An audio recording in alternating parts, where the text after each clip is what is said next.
Hi everyone, it's JG here with Earth-5D Ascension School, back for another teaching. Hope everyone is doing well today. Sending you so much love for this new year. I'm so excited. It's January. It is the first video I'm putting out in 2022 and I'm really excited. So let's just get right into it. I'm JG and I'm a spiritual teacher, mentor. You could even think of me as a high priestess or goddess, who those titles have long gone away, but they're still part of our energy. They're still part of our energy field and our energy makeup. And so you might also resonate with these terms as we are all getting closer and closer to our past lives. And those past lives are very, very, very multi-dimensional, right? And so most of us in this community, the Ascension community, we are waking up, right, to this new understanding of ourselves. All right, so it's exciting. Let's get into it. I want to talk today about something that I've noticed throughout my life. A lot of you know that I started out in Judaism. I was raised Jewish. I used to say I'm Jennyism. I used to make up my own. People say, what religion are you? Oh, I practice my own religion, Jennyism, right? Because I felt very strong in my autonomy even as a young person, right? Because I remember a lot of my past lives and I carry the blueprint of what I've learned through all different time and space and consciousness, right guys? So basically I was raised Jewish, and then I had a spiritual awakening when I was 18 or 19 where all these, you could probably call it a visitation from the Christ consciousness that came over me, and my whole life changed. All these gifts activated. I got out of the depths of hell. I was in a really bad place with drugs and just feeling terrible about myself, right? And the drugs weren't the problem. The problem was that I felt terrible about myself, right? And so everything changed overnight. And so in that awakening, wow, I was called to go to the Catholic Church, okay? So I'm gonna keep it real. Long story short, I became Catholic, which takes a year to do. I went through the RCIA program and studied to become Catholic and to receive communion, okay? And so I did that, and I became very involved in an evangelical Christian sect of Catholicism. And so they were speaking in tongues, and I would now call that speaking light language. And there was just a lot of, it was very, very small. It was a very, very tight community, and there wasn't a lot of outside influences. So I just felt really bogged down. I felt like, oh my God, I'm sitting in this crazy group of people who, okay, I relate to because they are close to Christ consciousness, but wow, we lived in a vacuum, so separate from the world. And when I experienced that, I just couldn't do it. I'm like, I have to integrate my new understanding and this Christ consciousness outside. I have to go to drink a beer at the bar, right? These people, they didn't do anything. I had to have friends that had interests that were like mine, not Christian rock, right? I was interested in blues and jazz and reggae, whatever, the Grateful Dead. So I had to take my experiences and integrate them. And so the reason why I bring this up is because sometimes there's this false positivity that I see, and this false spirituality that I see in these Ascension communities. And, it becomes very mechanical, and it becomes very methodical and mechanical when you're manifesting. It can. And I really feel like that pushes spirit out, because if it becomes too mechanical, if it becomes too inorganic, right? It becomes too contrived, and then you're just losing spirit within that. And so there's a lot of teachers out there, mainstream spiritual teachers out there, who are very programmatic, right? You follow this program and you're gonna ascend. I feel like it's a very organic process within yourself. Everyone has different baggage. Everyone has a myriad, infinite experiences out there. No one's experiences are the same. No one's perception is the same. Not one person is going to have the same exact perception as experience as another. And so it's really important not to over mechanicalize your ascension process, meaning try not to make it too rote, too step 1, 2, 3. That's good to start with, but at some point you're going to want to expand beyond that and let that relationship with spirit grow and become what it is for you outside of the mechanical step 1, 2, and 3. You can even do that accidentally by creating over-programmed spiritual practices during your day. Like, I have to do this, and then I have to do that, and then I have to do that, and then I'm going to be okay, right?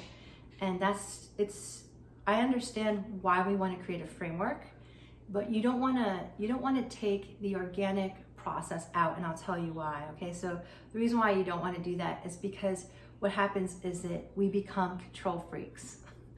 And a lot of us are control freaks because we've had to control our environment to stay safe and be safe as empaths, as light workers, as people who are conscious from very young ages, most of us, right? So when we try to control our ascension process or anything really that relates to spirituality, it just pushes spirit out. So believe it or not, when you let go of control, you actually have more of it. When you let go of control, you actually have more control.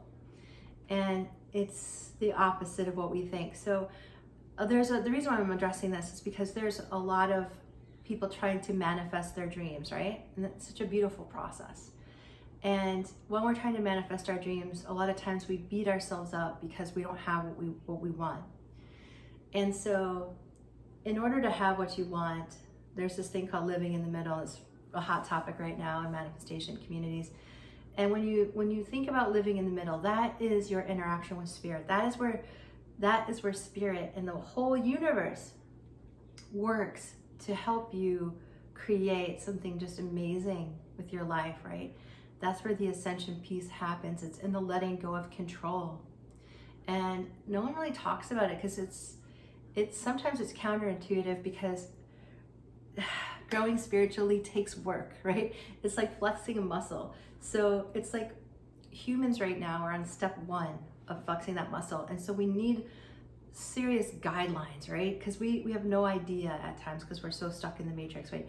What to do, what to begin to do, right? So I understand the need for programs. I understand the need for breathing techniques. I understand the need for affirmations. I understand the need for yoga. I understand the need for diet. But when you make it too programmatic, you're edging spirit out of it.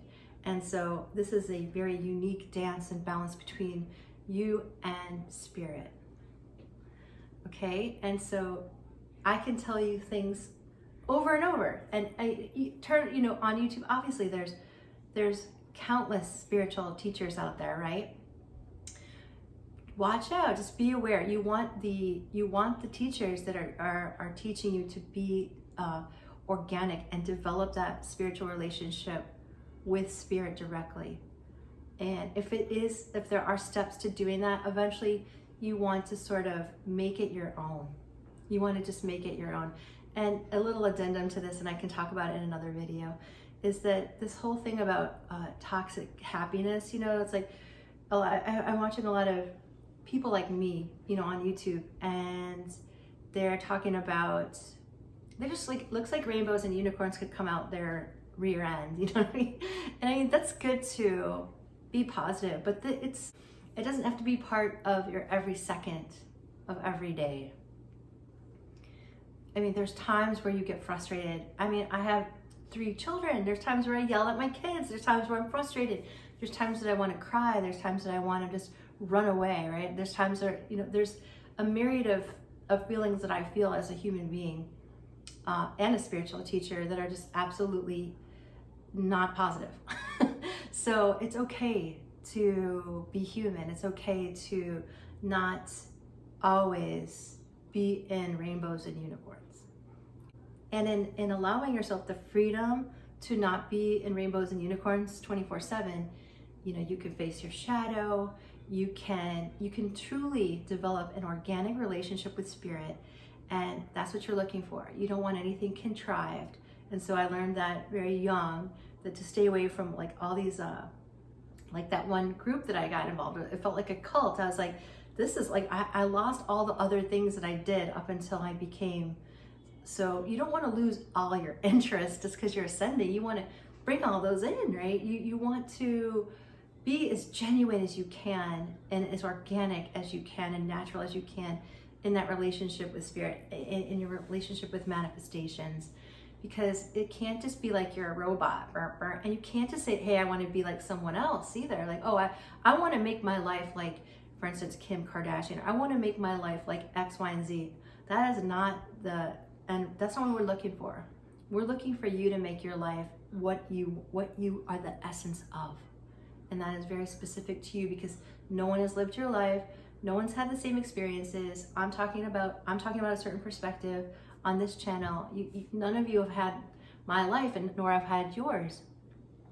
So that's why it's so key and so beautiful to not force yourself into something and just be yourself.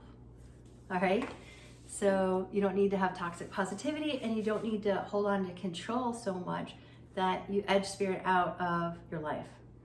Because just like our organs run, our nervous system runs itself. We don't have to wake up in the morning and like, oh, I need my heart to pump today, heart. You know, I don't have to tell my heart to pump, you know. I just wake up, thank God, my heart's pumping, and I have a new day before me, right? And so think of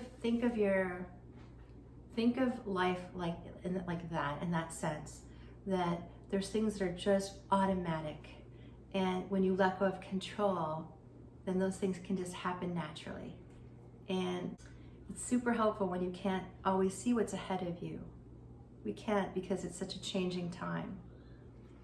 So I hope this has assisted you guys. If you need help with your own spiritual journey, feel free to hit me up. I'll leave the link here above. And yes, I'm here for you guys. So much love and light.